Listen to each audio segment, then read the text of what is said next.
ఎప్పటికీ చరిత్రలో ముప్పాళ్ళ గ్రామం ఉండాలంటే మీరందరూ కూడా జనాభా నియంత్రణ చేసుకుంటే తప్ప సాధ్యం కాదని చెప్పి నేను మీకు తెలియజేస్తున్నాను. ఒకప్పుడు మనం చూసేవాళ్ళం, ఎవరికైనా పిల్లలు లేకపోతే ఆ మహిళని కొంచెం చిన్న చూపు చూసేవారు, భార్యాభర్తలిద్దరిని కూడా చిన్న చూపు చూసేవాళ్ళు. అప్పుడు కంపల్సరీగా ప్రతి ఒక్కరూ హాస్పిటల్ కూడా వెళ్ళి టెస్ట్ చేసుకొని పిల్లలు కనే వరకు ప్రయత్నాలు చేసిన సందర్భాలు ఉన్నాయి. ఈ విషయాలు మీరు గుర్తుపెట్టుకోవాలి. అది మనం చేయాల్సిన బాధ్యత మన మీద ఉంది. రెండో విషయం, ఆ రోజు నేను ఐటీ గురించి మాట్లాడాను.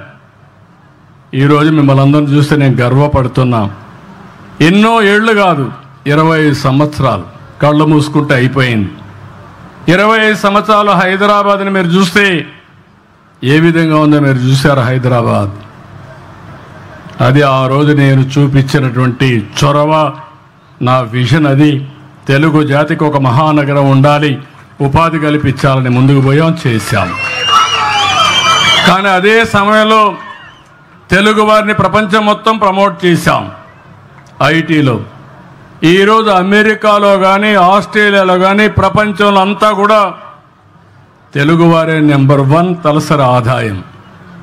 అమెరికాలో ఉండే అమెరికన్స్ కాదు, ఇంగ్లాండ్లో ఉండే బ్రిటిష్ వాళ్ళు కాదు, ఏ దేశం వెళ్ళినా తెలుగు వాళ్ళే ఎక్కువ తలసరి ఆదాయం. దీంతో సమానంగా భారతీయులు ఉండే పరిస్థితికి వచ్చింది. అంటే మీరు గుర్తుపెట్టుకోవాల్సిన ఒకటే, తెలివితేటలున్నాయి. ఇప్పుడే నేను రెసిడెన్షియల్ స్కూల్స్కి వెళ్ళాను.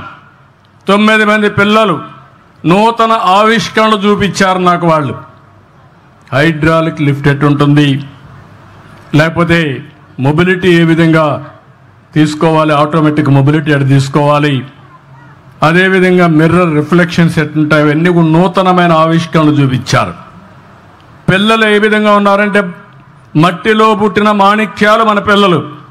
చదివిస్తే ప్రపంచాన్నే శాసించే పరిస్థితి, ప్రపంచానికి ఇన్నోవేషన్స్ అందించే పరిస్థితిలో మన పిల్లలు ఉన్నారు. అలాంటప్పుడు నేను ఆలోచించింది 25 సంవత్సరాలకు వేసిన విజన్ ఈరోజు బ్రహ్మాండమైన ఫలితాలు వచ్చింది. ఇప్పుడు నేను ఆలోచించేది భవిష్యత్తు కోసం ఆలోచిస్తున్నాం. మనుషులమై పుట్టాం, ప్రతి ఒక్కరికి జీవన ప్రమాణాలు బాగుండాలి, మెరుగైన ప్రమాణాలు ఉండాలి. అందుకే నేను ఆలోచించింది సంపన్నమైన, ఆరోగ్యకరమైన, ఆనందదాయకమైన సమాజాన్ని నిర్మాణం చేయాలని నేను ఒక సంకల్పంగా పెట్టుకున్నాను. 2047కి ఇది అవుతుంది. కానీ కొన్ని కుటుంబాలు కొన్ని సమస్యల వల్ల, ఇంకా ఆర్థిక సమస్యలతో చాలా వెనుకుండే పరిస్థితికి వస్తున్నారు.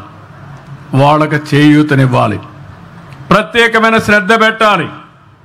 పైనుండే వాళ్ళు ఇంకా పైకి వెళ్తారు, సంపాదిస్తారు.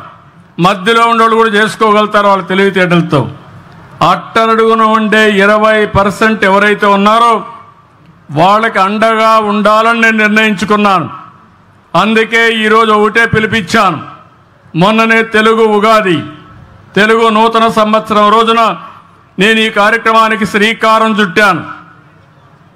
అందరినీ రమ్మన్నాను, దేనికోసం చేస్తున్నానని చెప్పాను. ఇప్పుడు ఏ ఊరు వచ్చినా, ఏ సచివాలయం వచ్చినా, ఆ సచివాలయంలో అన్నీ కూడా ఎక్కడున్నాం, ఏమి చేస్తారు, ఈ ఊర్లోకి వచ్చినప్పుడు 40 కుటుంబాలు వచ్చినప్పుడు